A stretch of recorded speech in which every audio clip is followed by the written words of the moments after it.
le fondement de la paix idéale, les travaux du 7e jour. On a toujours pensé que Dieu a travaillé 6 jours et le 7e jour il s'est reposé. Dans cette partie nous allons ensemble voir que c'est le contraire.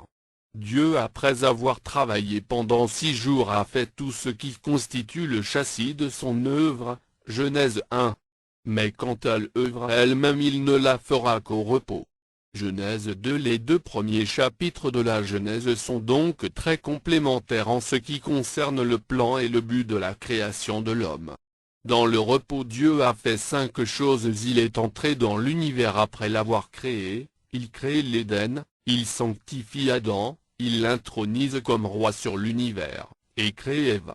1. Dieu entre dans le calendrier terrestre. L'univers préexistait avant l'aménagement qui a donné sa structure actuelle qu'on lit à partir du 3e verset de Genèse chapitre 1.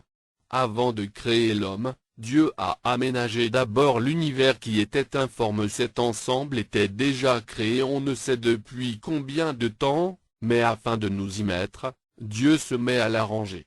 À la fin de cet aménagement, il crée notre race. Donc c'est à cause de nous les humains que Dieu a mis 6 jours pour arranger l'univers sur le plan physique. Comme nous venons de le dire, ce ne sera pas tout ce qu'il fallait pour que les fils d'Adam soient heureux. La Bible dit qu'après avoir créé l'homme, Dieu est entré dans sa première semaine terrestre pour se reposer. Dieu se reposa de toutes ses œuvres, le dernier jour de la toute première semaine de l'univers. Il y a 2 questions que nous pouvons nous poser. La première est relative à la fatigue. Dieu peut-il se fatiguer comme nous? La seconde question est le fait de l'entrée de l'Éternel dans le calendrier humain. Dieu est-il éternel et vit-il dans l'éternité ou est-il un être terrestre qui vit dans le temps? Commençons par la première question. La Bible dit que Dieu n'est pas un être humain. Nombre 22, 19. Par conséquent, il ne peut se fatiguer ni faiblir. Pourquoi Dieu s'était-il alors reposé et comment était-il entré dans le 7e jour? Seuls les mortels se fatiguent, dit la Bible, mais ici, dans ce texte, pourquoi Dieu s'est pris comme s'il était comme nous, comme s'il était un être humain? Après avoir créé toutes les choses, le Dieu infini est entré dans la vie terrestre, dans la dimension finie. Pourquoi? La Bible montre que c'est pour un but précis. Nous savons tous que Dieu est plein d'amour. C'est la seule raison qui explique l'œuvre de Dieu concernant la création. Le fait de se reposer, qu'est-ce que cela voudrait signifier? Il aurait fait ce 2e geste hors du commun, peut-être afin de nous avoir plus près de lui. Nous avons dit qu'il faut coûte que coûte 2 choses pour avoir un paradis. 2. La création du jardin d'Éden. Comment était ce jardin? Dans la Bible nous lisons, « Puis l'Éternel Dieu planta un jardin en Éden, du côté de l'Orient, et il y mit l'homme qu'il avait formé. L'Éternel Dieu fit pousser du sol des arbres de toute espèce, agréables à voir et bons à manger, et l'arbre de la vie au milieu du jardin, et l'arbre de la connaissance du bien et du mal. Un fleuve sortait d'Éden pour arroser le jardin, et de là il se divisait en 4 bras. Le nom du premier épichon c'est celui qui entoure tout le pays de Havila, où se trouve l'or.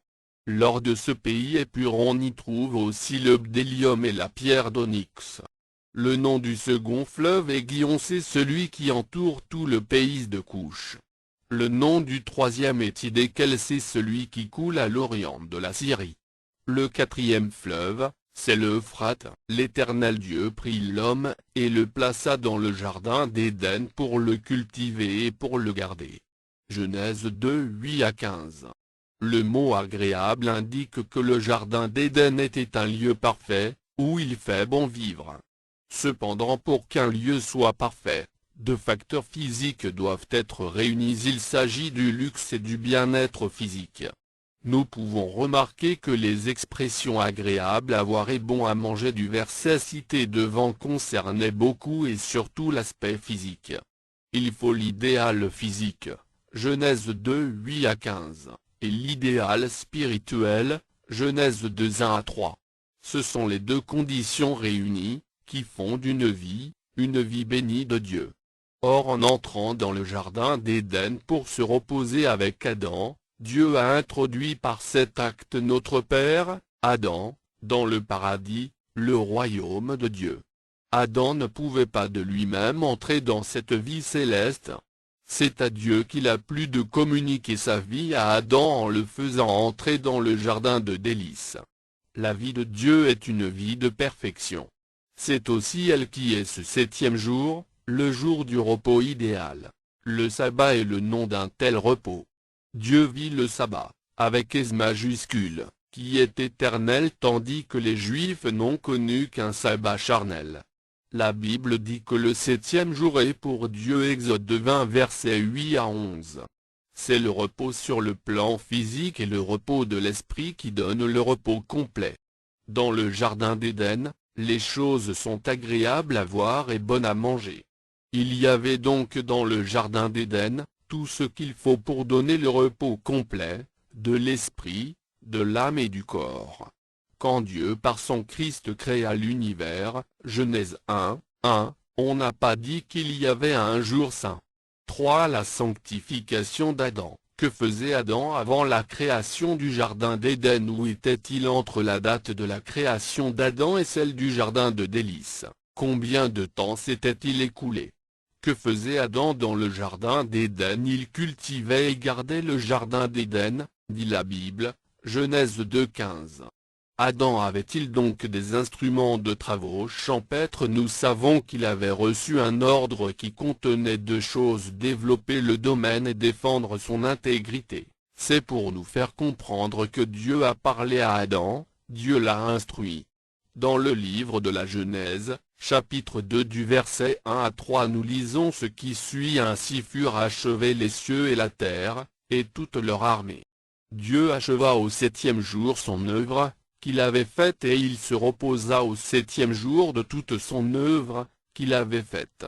Dieu bénit le septième jour, et il le sanctifia, parce qu'en ce jour il se reposa de toute son œuvre qu'il avait créée en la faisant. Mais après avoir fini de créer l'homme, Dieu bénit le septième jour, et il le sanctifia, parce qu'en ce jour il se reposa de toute son œuvre qu'il avait créée en la faisant.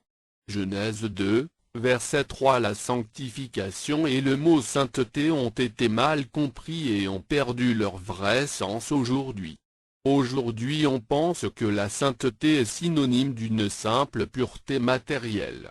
Cherchons dans les saintes écritures comment Dieu sanctifie une chose. Nous remarquerons que la sainteté n'a jamais été un vide, mais plutôt la présence de Dieu en personne au sein de la chose. Aucune chose ne peut être sainte sans la présence personnelle de Dieu en elle. Dieu entra dans ce septième jour pour s'y reposer comme il se repose au ciel. Est-ce que Dieu était entré au sein du septième jour? Dieu s'était-il plutôt rendu au jardin? Dieu a-t-il affaire avec des choses et des jours? Il est vrai pourtant que c'est la présence de Dieu qui rendit ce jour saint, puisque c'est la présence de Dieu qui est l'unique condition pour sanctifier une chose quelconque. Si Dieu n'a pas affaire avec des choses, mais plutôt avec l'homme, pour sanctifier le septième jour, où est-ce que Dieu est entré? En Adam ou en une chose? Qu'est-ce que Dieu faisait sur la terre à part la création de l'homme et la mise en place de tout ce qui contribue à son bien-être? Dieu cherchait effectivement la sanctification d'Adam. Ce n'était pas le jour que Dieu visait, mais il cherchait plutôt à sanctifier l'homme, à lui communiquer sa vie. Dieu est entré en l'homme. Il y eut une sorte de mariage entre Dieu et Adam. Dieu est l'époux et Adam l'épouse. Il a sanctifié l'homme par sa présence en lui. Puisque Dieu est entré en Adam le septième jour, Dieu sanctifie en même temps tout ce qui touche l'homme. Sous les cieux, il n'y a que l'être humain qui a la grâce de porter en lui l'Esprit de Dieu. L'être humain possède donc le pouvoir de transporter la gloire de Dieu partout où il va.